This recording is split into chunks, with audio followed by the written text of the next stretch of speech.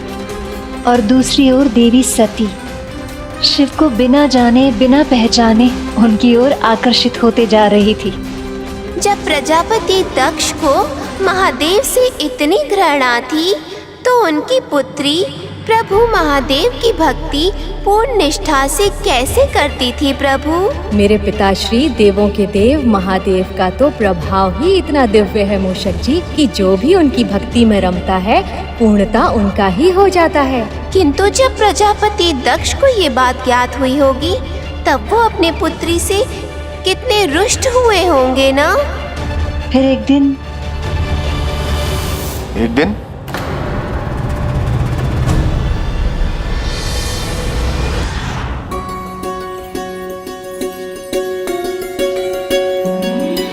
नहीं माँ, ये मैं तोड़ूंगी। अच्छा ठीक है।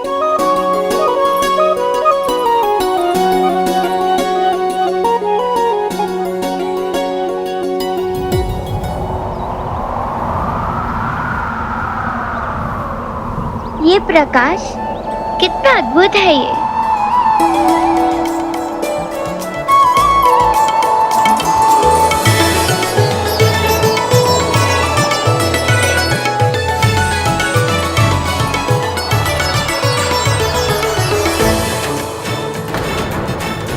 सती, ये कहाँ चली गई?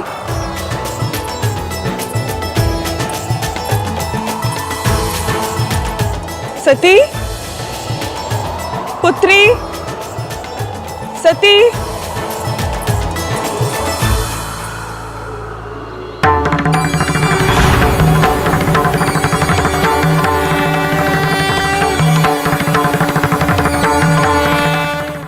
सती, पुत्री, सती कहाँ हो?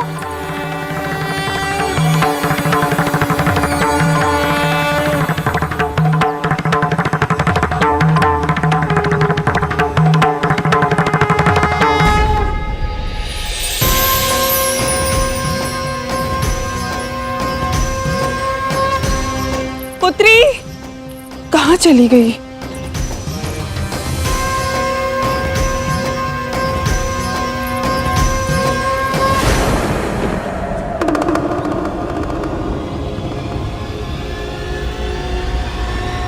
सती, ये क्या कर रही हो तुम? सती, ये क्या कर रही हो? सती, सती, मैं कुछ कह रही हूँ, सुनो मुझे। चलो यहाँ से। सती। माँ, मुझे नहीं पता मैं यहाँ कैसे आ गई, पर वो आकृति जिसके बारे में मैं सदैव आपको बताया करती थी, जो मेरे सपनों में आती थी, यही है वो आकृति।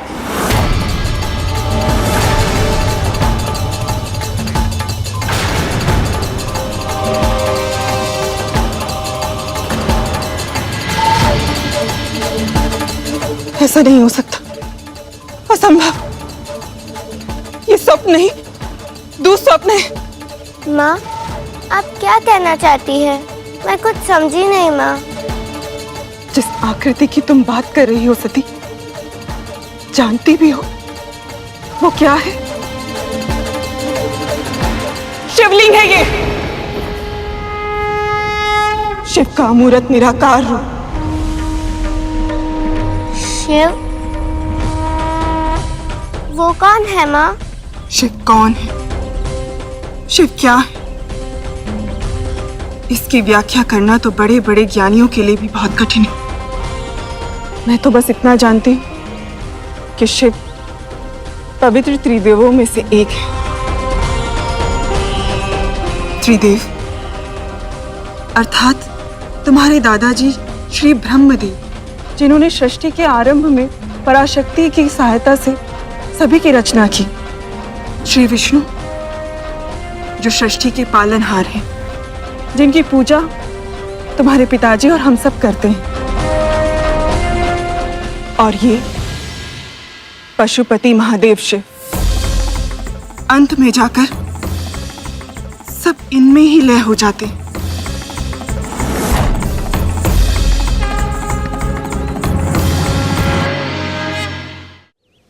यदि ये इनका निराकार अमूर्त रूप है तो ये अपने साकार रूप में कैसे दिखते हैं माँ? मैंने कभी शिव के साक्षात दर्शन तो नहीं किए, किंतु जो ज्ञान मुझे तुम्हारे पिताजी और दादाजी से मिला है उसके अनुसार अन्य सभी देवी देवताओं से एकदम भिन्न है। यायावर का जीवन जीते, कभी रेशमी वस्त्र या अन्य आभूषण धारण नहीं करते। इनके एक हाथ में डमरू और दूसरे हाथ में त्रिशूल वास करता है। बैल इनका वाहन है। अधिकतर अपनी समाधि में ही मग्न रहते हैं और इस स्थिति में इन्हें कुछ भी पता नहीं चलता, यहाँ तक कि क्या हुआ माँ, आप रुक क्यों गई? सती, यहाँ जो कुछ भी हुआ, मैंने तुम्हें शिव के बारे में जो कुछ भी बताया तुम इसे फिर कभी नहीं दोहराओगी, और अपने पिताजी के सामने तो बिल्कुल भी नहीं, समझी? अर्थात मैं पिताजी को शिव के बारे में कुछ भी ना बताऊं? ऐसा क्यों माँ? बहुत छोटी हो सती, इन सब बातों को जानने की कोई आवश्यकता नहीं है अभी। तुम बस इतना जान लो कि तुम्हारे पिताजी को इस घटना के बारे में बिल्कुल भी पता नहीं चलना चाहिए, अन्यथा उन्हें बहुत दुख पहुंचेगा। पर माँ, सती तुम्हें मेरी सौगंध, तुम अपने पिताजी के सामने शिव की चर्चा तक नहीं करोगी, कभी भी नहीं।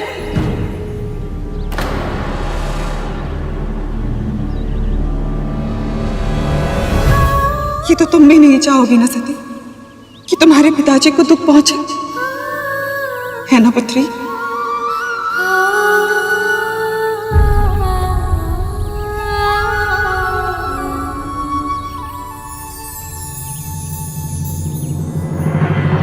तो क्या देवी सती ने प्रभु महादेव की भक्ति त्याग दी? प्रभु, हम चाहे कितना भी प्रयास कर लें, परंतु नियति ने जो हमारे लिए निर्धारित किया है वो होकर ही रहता है। और माता सती के साथ भी वही हुआ मूषक जी, जो उनके लिए नियति ने निर्धारित किया था।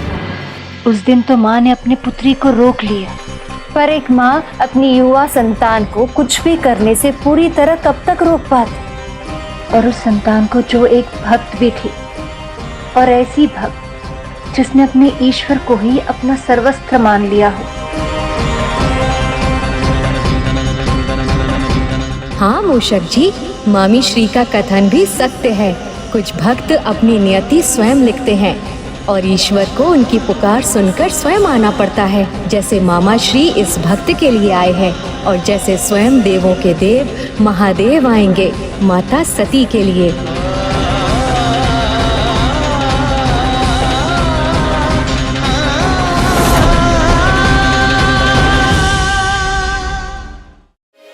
रानी प्रसूति ने शिव के बारे में विचार करने से, बात करने से जितना मना किया था, उतना ही देवी सती शिव की ओर आकर्षित हो रही थी। वो शिवलिंग के दर्शन के लिए नित्य रूप से जाने लगी। ओम नमः शिवाय, ओम नमः शिवाय, ओम नमः शिवाय, ओम नमः शिवाय। सती, ये फिर से चली आई है। सती, पता नहीं क्यों आपको जाने बिना ही मुझे आपके साथ बहुत ही गहरे संबंध का अनुभव होता है। जब मैं आपके सामने नहीं होती, मैं ही नहीं होती। विचित्र से अधूरेपन का आभास होता है मुझे, पर जैसे ही मैं आपके दर्शन करती हूँ मुझे अभूतपूर्व प्रसन्नता मिलती है। महादेव, ये कैसा संबंध है इसका शिव के साथ? जितना हम इसे शिव से दूर रखने का प्रयास करते हैं, शिव के प्रति इसकी भक्ति उतनी बढ़ती चली जाती है। एक अलौकिक शक्ति आ जाती है मुझ में। ऐसा लगता है जब तक मैं आपके साथ हूँ मैं कुछ भी कर सकती हूँ।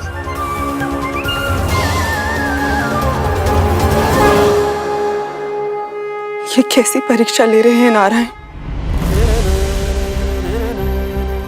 एक और मेरे पति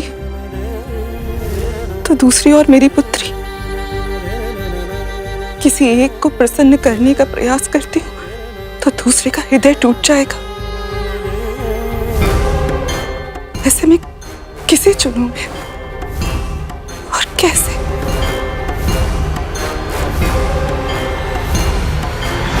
प्रजापति दक्ष की पत्नी रानी प्रसूति की दुविधा दिन ब दिन बढ़ने लगी, क्योंकि एक बार जब देवी सती को शिव की धुन लगी तो फिर उनका ध्यान सांसारिक बातों से हटता चला गया और वो स्वयं शिव में रमती चली गई। अपने पिता के साथ भ्रमण करने के स्थान पर वो अनेक पहर तक शिवलिंग के सामने ध्यान में बैठी रहती। समय के साथ शिव में उनकी आस्था, भक्ति, प्रेम और भी प्रगाढ़ होता गया। जब शिव से दूर रहना असंभव हो गया तो उन्होंने अपने कक्ष में ही शिवलिंग की स्थापना कर दी। ओम नमः शिवाय।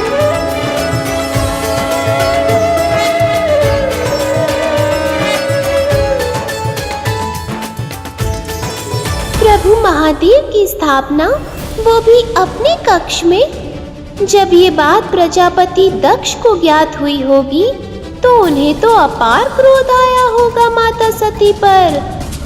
महारानी प्रसूति अपने पति के क्रोध से और पुत्री की हट से भली भांति परिचित थीं। इसीलिए उन्होंने पिता पुत्री के बीच टकराव से बचने के लिए असत्य का आश्रय लिया। पर वो नहीं जानती थी कि इससे समस्या सुलझेगी नहीं और भी अधिक बढ़ जाएगी।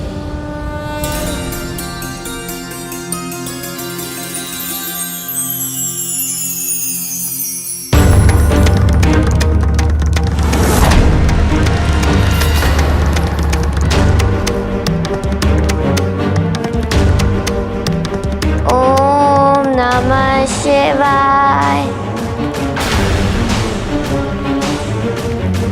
ओम नमः शिवाय।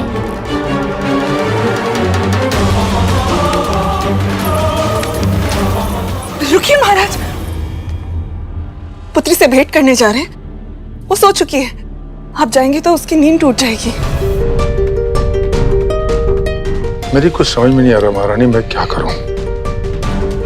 कुछ समय से मैं अपनी पुत्री के साथ कुछ क्षण बिताना चाह रहा हूं, मगर जब भी उससे भेंट करने का प्रयास करता हूं वो कुछ न कुछ कार्य में व्यस्त होती है। आप भी ना महाराज, अति करते हैं। बात बस इतनी सी है कि आपकी छोटी सी पुत्री अब सयानी हो चुकी है। आप ठीक कह रही महारानी, पुत्रियां कितनी जल्दी सयानी हो जाती हैं। अभी कल ही की तो बात है जब मैंने उसे गोद में उठाया था, अपने हृदय से लगाया था, और अब इतनी शीघ्र वो इतनी बड़ी हो गई कि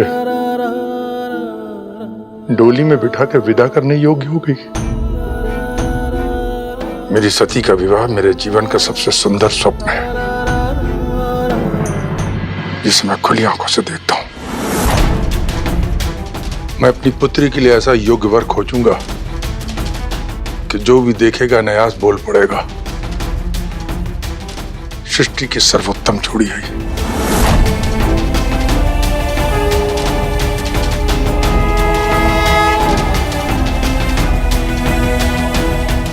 आप देखिएगा महारानी, मैं अपनी सती के विवाह इतने धूम से करूंगा कि संसार कल्प के अंत तक सदैव स्मरण करेगा।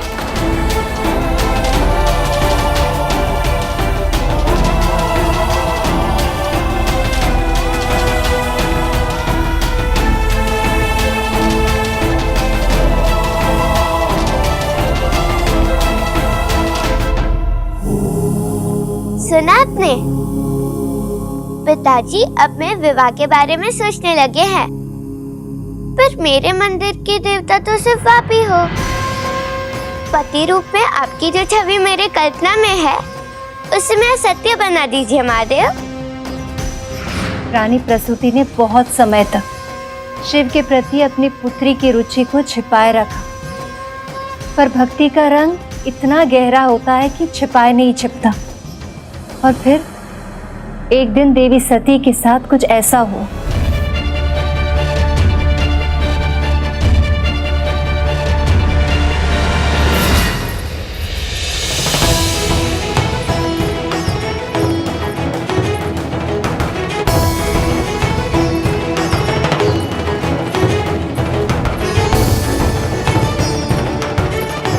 पुत्री सती, पुत्री सती, ये किन विचारों में खोई है? जैसे मेरी पुकार सुनाई नहीं दे रही।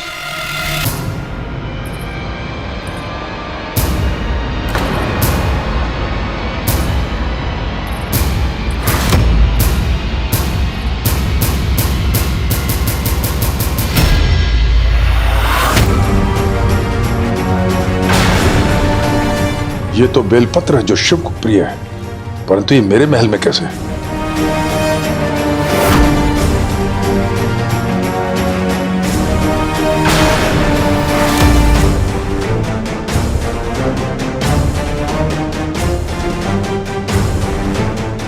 सती!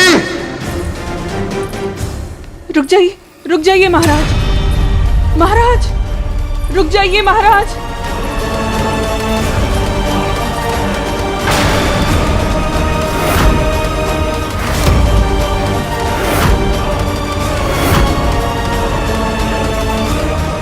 सती!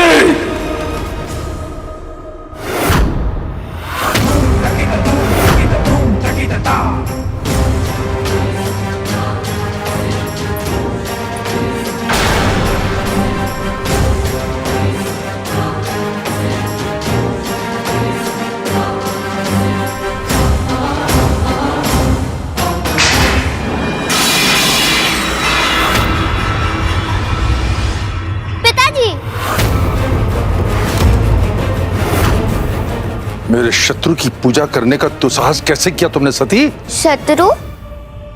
अवश्य आपको कोई भ्रम हुआ है पिताजी। मेरे शिव तो भोले हैं, बिना किसी भेदभाव के सबको अपना लेते हैं वो। तो फिर उनके साथ आपकी या किसी की भी शत्रुता कैसे हो सकती है पिताजी? क्या जानती हो तुम शिव के बारे में पुत्री? अवश्य किसी ने उल्टी सीधी कथाएं सुना के बहकाया है तुम्हें। किंतु मैं अपने महल में भक्ति और भगवान का अपमान सहन नहीं करूंगा। इस महल में केवल प्रभु श्री नारायण का वास होगा, किसी भस्म प्रेमी पशुपति का नहीं। समझी तुम? सेवकों,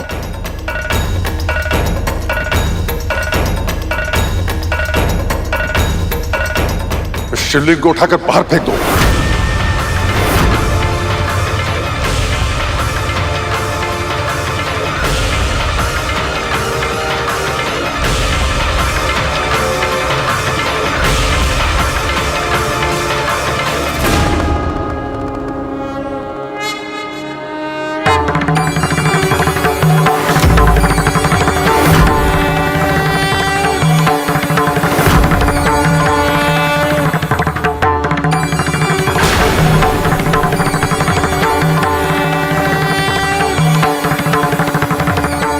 इतने सारे सेवक मिलकर भी जिस शिवलिंग को उठा तक नहीं पा रहे, उसे मेरी ये फूल सी कोमल पुत्री लाई कैसे थी यहाँ?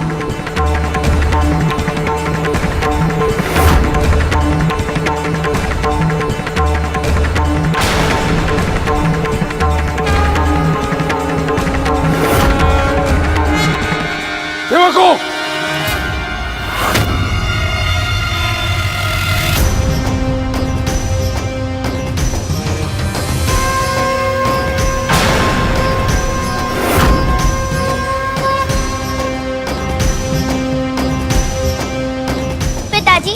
शिव को मुझसे दूर नहीं कर सकते।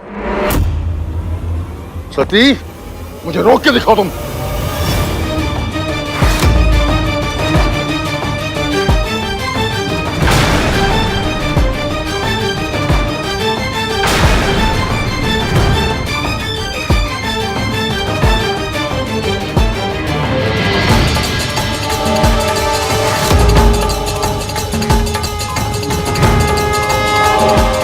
मुझे पूर्ण विश्वास है कि मेरे महादेव को मुझसे कोई अलग नहीं कर सकता।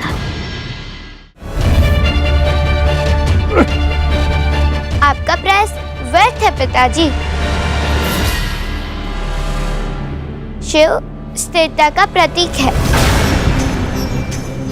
इनकी इच्छा के विरुद्ध ना तो कोई इन्हें कहीं ले जा सकता है और ना ही कहीं से हटा सकता है।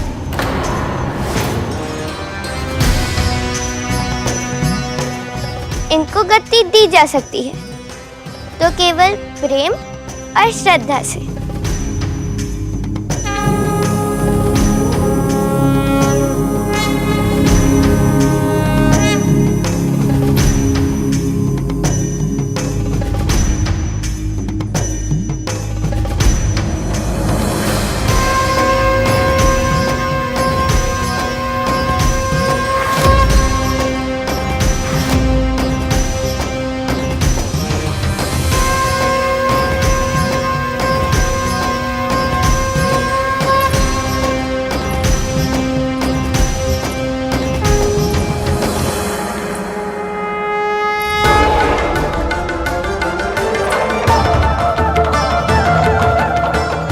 दुखी नहीं करना चाहती, इसलिए मैं इनको यहाँ से ले जा रही हूँ, पर मैं इनकी आराधना बंद नहीं करूँगी।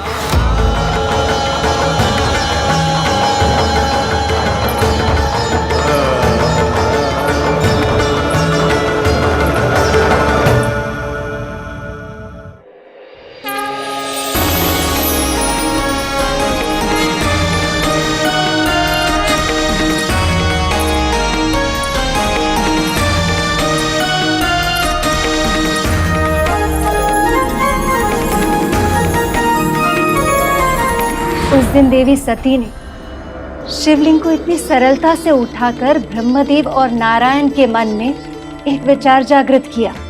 केवल देवी सती ही वो शक्ति है जो अपने भक्ति और प्रेम से महादेव के मन को झकझोर पाएगी। उन्हें साधना से बाहर लाकर सक्रिय कर पाएंगी और इसीलिए उन्होंने सती के मन में शिव को पति रूप में पाने के संकल्प को और भी अधिक दृढ़ कर दिया। दूसरी ओर दक्ष अब भी सत्य को स्वीकार नहीं कर पा रहे थे कि उनकी पुत्री उस भूत भावन शमशानवासी से प्रेम करती, जिनसे उन्हें केवल बैर ही नहीं घृणा भी थी।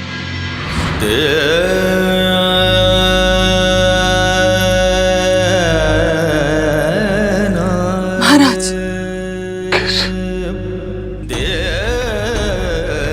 कैसे महारानी? जिस पुत्री को मैंने अपने प्राणों से अधिक प्रेम किया, उसने मेरे साथ ही ऐसा कैसे कर सकती सती? महाराज, मैं जानती हूँ शिव आपको तनिक भी नहीं सुहाते, किंतु एक बार सती की दृष्टि से शिव को देखने का प्रयास।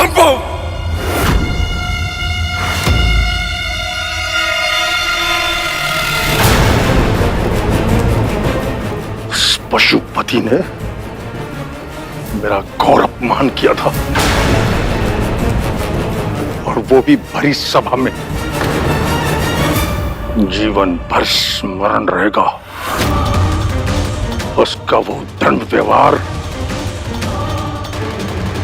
और अपना नाता। ये कैसा नाता है सती का शिव के साथ, जो उनके लिए अपने पिता का भी विरोध कर दिया इसने।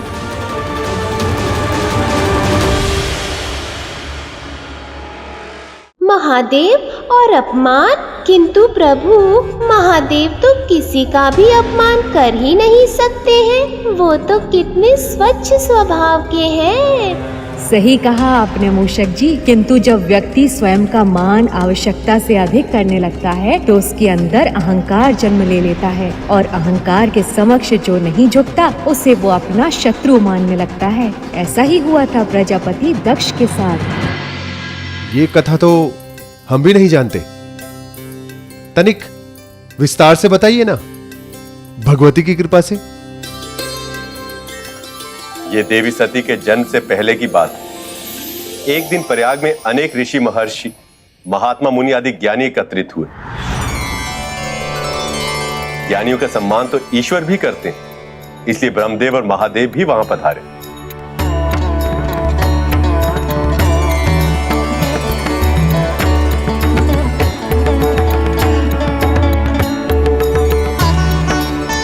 प्रणाम ब्रह्मदेव। प्रणाम ब्रह्मदेव। नारायण नारायण। संसार में सभी ऋषि महर्षियों के लिए पूज्य सृष्टि के सर्जक जगत पिता ब्रह्मा को हमारा प्रणाम। आप सभी का कल्याण हो।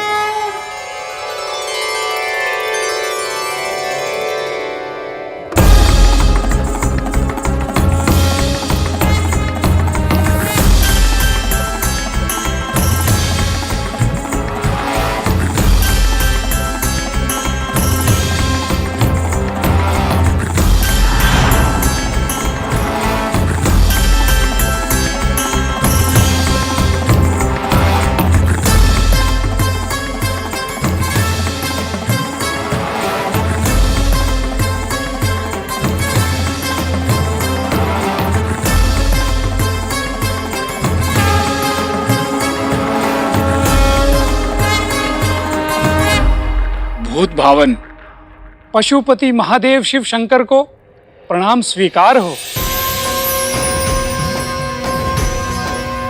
इस सभा में पधार कर आपने इस सभा की शोभा बढ़ाई है महादेव। आपको कोटि कोटि प्रणाम। आप सभी महर्षियों की ज्ञान सभा में उपस्थित होना मेरे लिए सम्मान की बात है। महर्षि कश्यप, आसन ग्रहण कीजिए महादेव।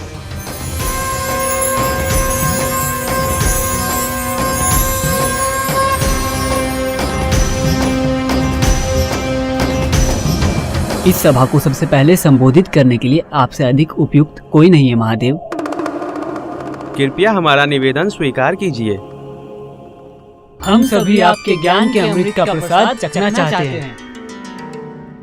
ज्ञान से अधिक अनिवार्य इस संसार में कुछ भी नहीं है ऋषिगण। ज्ञान से ही उत्तम समाज का निर्माण होता है, पर इसे बाहर ढूंढने का प्रयास करना व्यर्थ है। सच्चा ज्ञान स्वयं के भीतर छुपा होता। अपना ध्यान साधना में लगाइए, ज्ञान की प्राप्ति अवश्य हो।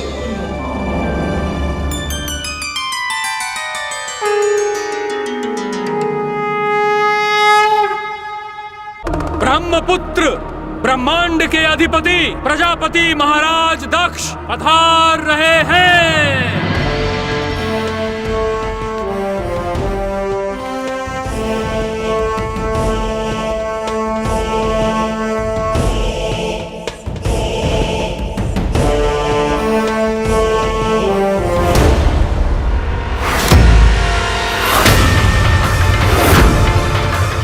मेरे सम्मान में सब खड़े हो गए, किंतु ये उद्दंडी अघोरी बैठकर मेरा अपमान कर रहा है।